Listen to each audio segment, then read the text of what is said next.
वक्रतुंड महाकाय सूर्यकोटि समप्रभा निर्विघ्नं कुरु मे देव सर्वकार्येषु सर्वदा निर्विघ्नं कुरु मे देव सर्वकार्येषु सर्वदा।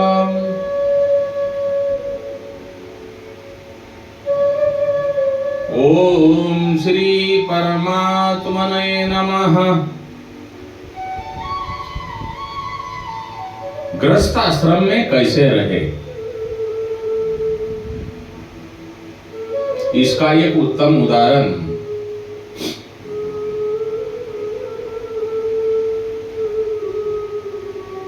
मैं आपको दे देता हूं।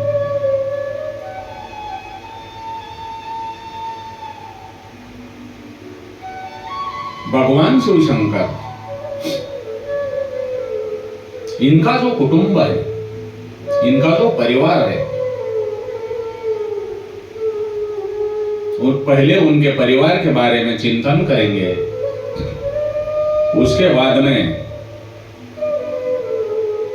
गृहस्थ में कैसा रहना चाहिए,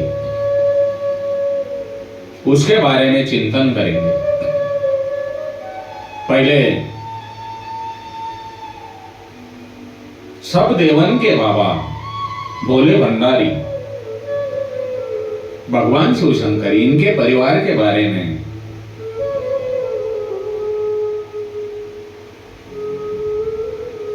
कथा मैं आप लोगों के सामने रखूंगा।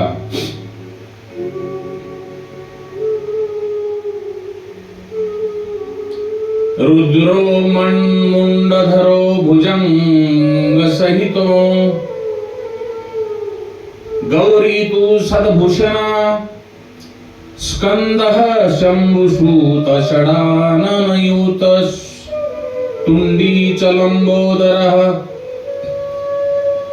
सिंहं क्रेलीममुषकं च वृषभ स्तेषां निजवाहनमित्थम् शंभो ग्रहे विभिन्नमतिषु चक्यं सदा वर्तते। भगवान शिव शंकर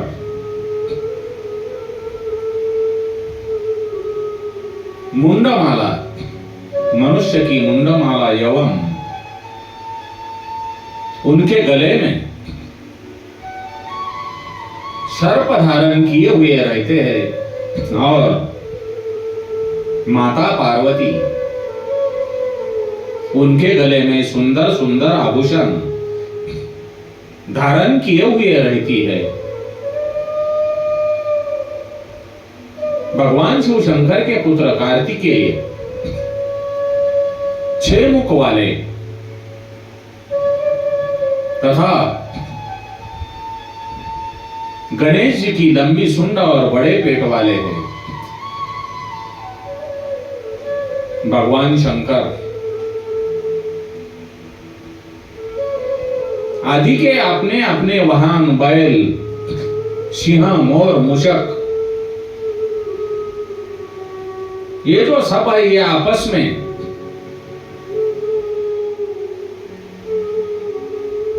एक एक का भक्षण करने वाले हैं। ऐसा होने पर भी भगवान शिव शंकर के परस्पर विरुद्ध स्वभाव वाले परिवार में सदा एकता रहती है।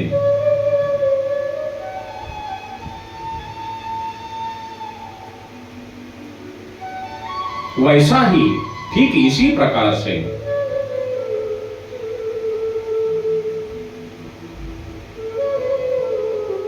गृहस्थ आश्रम में विभिन्न स्वभावों के होने के बावजूद अपना जो साथ है, अभिमान है,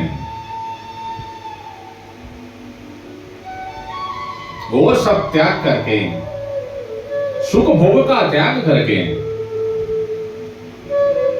दूसरों के हित में और दूसरों के हित का, सुख का भाव रखते हुए आपस में प्रेम पूर्वक एकता से रहना चाहिए। जैसा भगवान शिव शंकर का परिवार है, भगवान शिव शंकर का वाहन नंदी जी महाराज है। आप सब लोगों को मालूम है भगवान शिव शंकर जी का वाहन नंदी जी महाराज है और माता पार्वती जी का वाहन सिंह है। कार्तिक स्वामी भगवान शिव शंकर के जो पुत्र है कार्तिक स्वामी, उनका वाहन मोर है और श्री गणेश जी का वाहन मूषक है। फिर भी ये सब लोग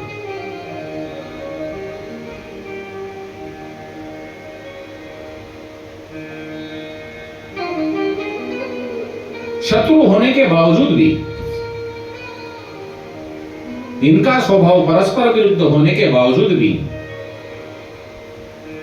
परिवार में एक साथ रहते हैं। नंदी महाराज जी को सिंह भक्षण करते हैं, मोर को भक्षण कर सकते हैं, मूषक भी उनका भक्षण हो जाता है, लेकिन उनका जो परिवार है आपस में एकता से रहता है। इसलिए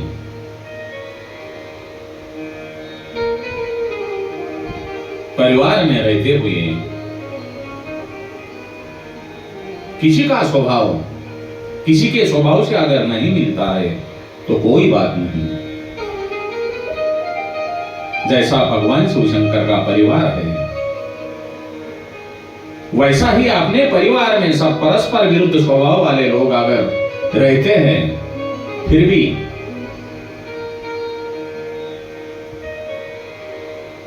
अभिमान और सुख भोग का त्याग करके दूसरों के हित का और सुख का भाव रखते हुए आपस में प्रेम पूर्वक रहना चाहिए, क्योंकि इसमें ही सब सुख और शांति है। ग्रस्त धर्म का जो वर्णन आता है, सानंद सदनम सुताश्च सुधीः कांतान धुर्वासी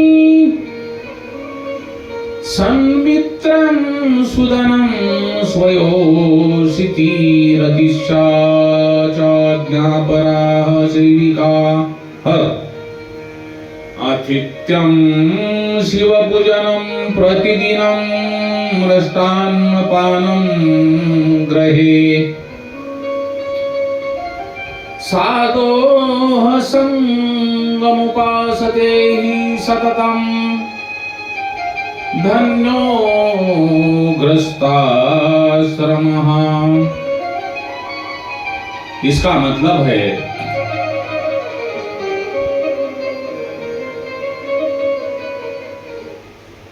घर में सब सुखी है,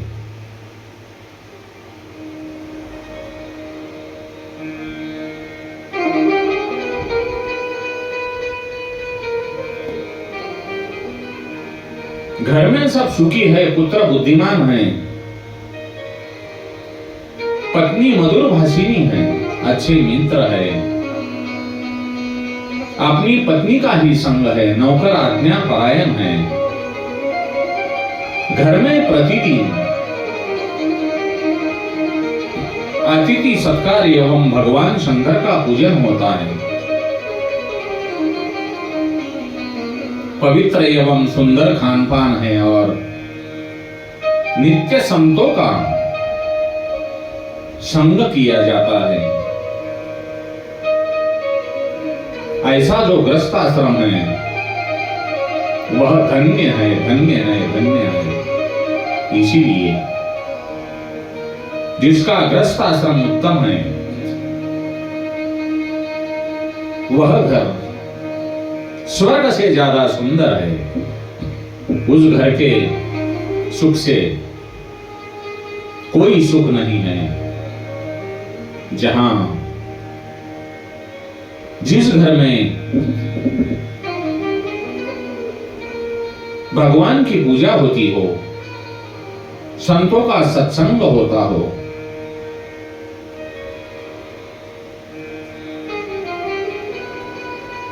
वही घर गृहस्थाश्रम में धन्य है, धन्य है, धन्य है। ओम नमः शिवाय।